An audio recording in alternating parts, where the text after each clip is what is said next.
Hey guys, Zero here. Another Warhammer Wednesday, and I got another unboxing, and this one is another Astra Militarum / Imperial Guard one.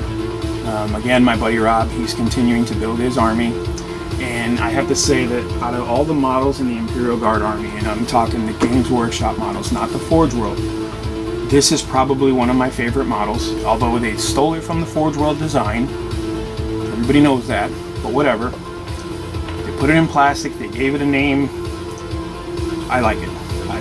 I would get one of these just to paint it because of the way it looks. The design of it, it totally looks like a drop ship. You know, it's so cool. So we're gonna take a quick look and unbox the Imperial Guard Astra Militarum Valkyrie.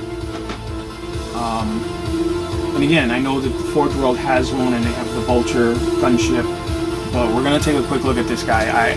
This is one of my favorite Imperial Guard kits. I'm not an Imperial Guard player, but every time I see one, I'm like, oh, it's so cool looking. It's so military. You know, there's the bottom. I'm gonna take a quick look at the sides here. And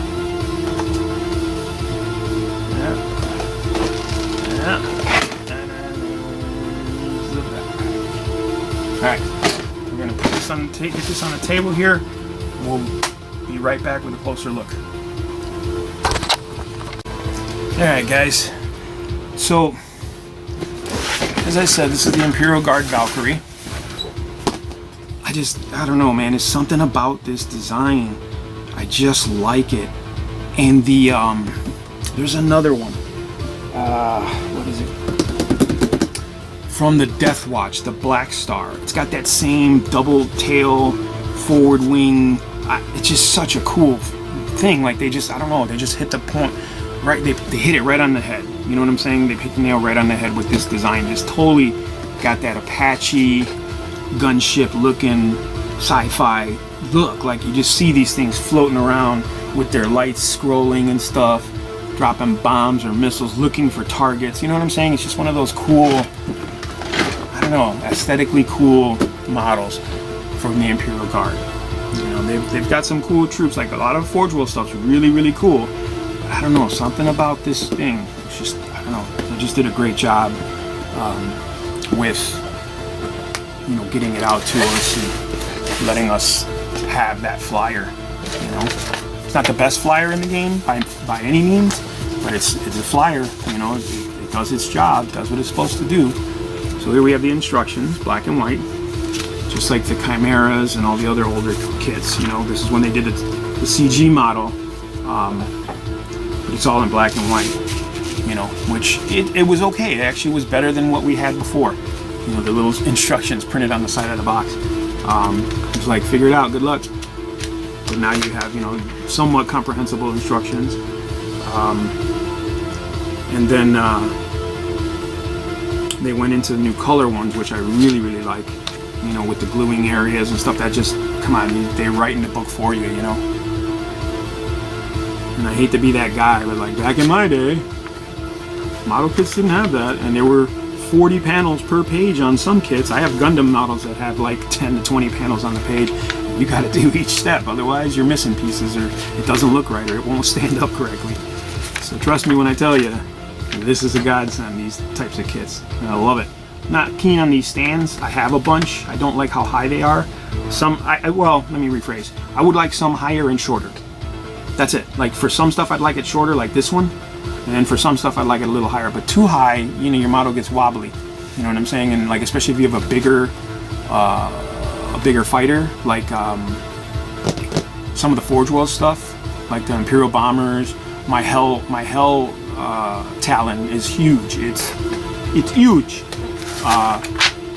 Blank page. They could have thrown something on there. Come on, G-Dub. Like a carbon copy. This is actually, you know what this is? This is that large print paper. They just printed this shit out on large print paper and it was like, here you go. Which, hey, whatever, man. You're saving money. I got you. I feel you, dog. And then we have our Imperial Guard decal sheet. Just like the tanks and stuff, you've got the unit markings and stuff like that. and the chevrons and the numbers. And I really hope Rob uses the Siths, because I think those are so fucking cool. Or the axe with the lightning bolts. I don't know, whatever he's gonna use. He's probably gonna do something. He doesn't like using decals, so he probably won't. I don't know. And then you've got your base for your stem for your stand. I'm not really keen on how they made these. There's no slot. There's no. You really have to work. Like, you've got to actually sand all this down, pin it for it to be stable. Because these, you know, if you just glue it on there, it'll snap. Any little pressure in it, it's gonna snap right off. I know from experience. So pin it. If you can pin it in multiple areas, pin it in multiple areas. If you don't care about the clear, paint that shit black. Nobody cares. You know what I'm saying? And then you can pin it wherever. I usually pin them right in the center with a huge pin. But if you can't, if you want to do like here or here, you can. You just gotta have a steady hand. Don't touch the sides, and just paint the shit black. You know, Bob's your uncle, Fanny's your aunt. Here we have the canopies, which are super cool. Those are very, very cool. I'm loving it. I like this kit. Cabby, you may have to get another one and just let me mess with it, because this shit is, I love this thing. All right, sprue number 1. Let's get in a little closer, if I can, without going too far. Yeah, that's good. And then I move it out of the way, right, guys? So here we have the engines, the turbines. Looks like the canopy sides. The little tiny Imperial Guard driver, which I think is way too small. But you know what? I have cultists. They could probably be that small. They could be. Rocket pods or something. Body parts for the vehicle. There's the seats. No, it looks like panels for the side of the vehicle. So we'll get a little closer for you guys. I appreciate you guys being patient with me. I'm actually working on building a studio so that I could actually get a little bit higher quality videos, a little more space to do the videos, so I can set up my sound properly as well, because I don't have my microphone set up yet in a proper way, because everything I built, you know, whenever I do a video, I have to tear everything down when I'm done and put it all away, because it's in the way of my, you know, my family moving around. So once I get the studio built, I'll have that space dedicated to my hobbies, and I'll be able to do better displaying and audio and stuff like that. And I'm still learning how to edit, so I'll be doing that soon too. And actually, I'm trying to get an intro for my channel made. I'm not very good at Photoshop or anything like that, so if anybody is and is willing to help me out for some video time, I'd be much appreciated. But that's a story for another time, I guess. Alright, here we have, looks like the tails and part of the canopy, or part of the rear fuselage. And we've got landing gear, we've got looks like a door, might be a door, like a hatch door.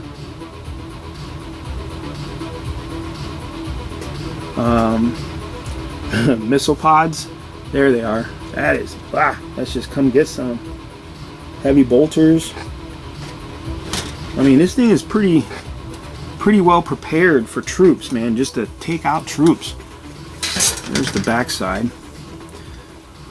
Show us your backside. It's pretty cool. We'll give you guys a closer look. I really like this kit, dude. Rob, I'm gonna get one of these. I am gonna get one. I'm gonna paint it. You could use it if you want in your army, but it's mine. I love it. I love flyers too, especially in 40K, man. I played for so long and there was nothing in the air, man, nothing. And then they released like the Thunderbolts and stuff, and I was like, oh, that's so cool. What the hell, man? What about everybody else? Space Marines didn't get nothing. Nobody got anything. I think Chaos got a couple things. They were out of reach though. They were too expensive. The Forge World kits were just way too expensive, you know. And then here we go, do the back. But it was cool that they had them. And then when they came out with Aeronautica, I was like, oh yeah, I can actually afford the planes. So I got into the Orcs. My buddy Rob got Imperial stuff. We got Tau stuff. got Eldar stuff, you know. We still have those vehicles too, and they just announced that they're re-releasing Aeronautica. So how cool is that, man? Like, waiting paid off. And I'm gonna get to play Aeronautica again, and that's fucking awesome. I think they tried to do that with 40K. It's called Aerial Assault or something like that. It was like a box set with 2 flyers from different factions, and it was just aerial combat with the flyers. And I was like, yo, that's like full-scale Aeronautica. That's what's up. And honestly, when Rob got his Thunderbolts, that's what he got them for, so we could play full-scale Aeronautica. But by the time he got them and we started talking about it, the Orc flyers from Forge World were gone. They don't make them anymore, and I'll be honest, I can't find anybody to recast them. So I'm kind of disappointed, you know, because I would have loved to have Orc flyers. And here we have the rest of the fuselage, main body of it, it looks like, and it's got a really, really detailed interior. Holy shitballs, Batman. I mean, it's mirrored on the same size, but that's cool. See, this was post Land Raider, so that's why, like, the Chimera had almost nothing, because that was pre-Land Raider. That was Rhino era. Post Land Raider, everything started getting detailed interiors, you know, in case you want to leave the hatch open or whatever, which, you know what, I was always telling my club mates, the Basement Heretic guys, I was always saying, like, hey, leave the canopy open or leave the hatch open so you could paint the interior. That's just that extra little step of detail you could give to your models that people will go nuts for, man. And they did. Whenever we went to a public game, people were picking up models and like, holy shit, dude, you actually painted that? And we were like, yippers, you know. And as much as my guys bitched and moaned and that's stupid, waste my time. Waste time.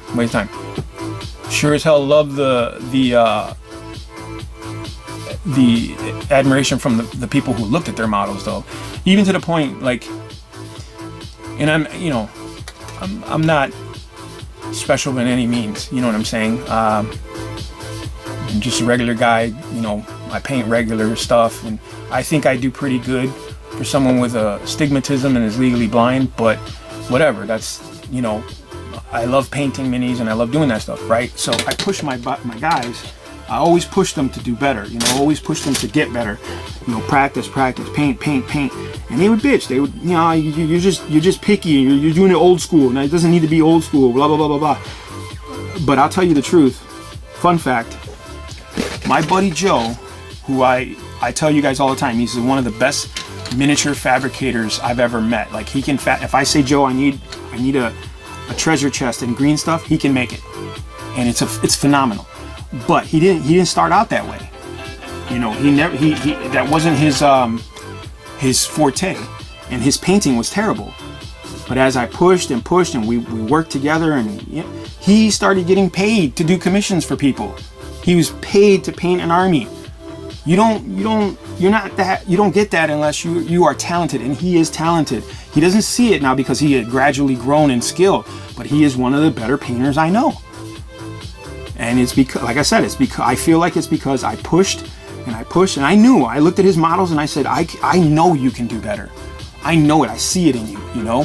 And like I said, he kicked and screamed and pissed and moaned, and, you know, sometimes he cursed at me. I mean, there was points where he even threw blows at each other. But damn it, he did it, and he did it good. And he learned, and he's phenomenal now for painting. I wish he did commissions now. He could, Joe, true story. If you watch this video, I don't know if you will, but if you do, man, you could pay your rent and live your life comfortably if you commissioned armies. If you just did commission armies. That's how confident I feel in your skills. And you just use brush and paint. You don't even touch an airbrush. And your shit is good. I'm just saying. Anyway, back to the model. I ranted, I apologize. So here we have the wings and the wing assembly. The tail wings. More assembly pieces. I'm not sure what that is. I'm not sure what this is. Looks like hatches. There's some little landing gear, parts of a landing gear. Very cool. I love these lower thruster wings. That's so cool. They put it on everything. The Fire Raptors, the Hawks. You know, they put it on all the stuff. The Black Star. But it's so cool. It's just a cool design, you know. And I think the Thunderbolts would kick that off, you know, with those flat front wings, and it just made a lot of sense for what it was, you know. Like they say that the Thunderbolt doesn't fly, it just bullies its way through the air. Well, we say that. We'll go to the back. Oh, here's the back here.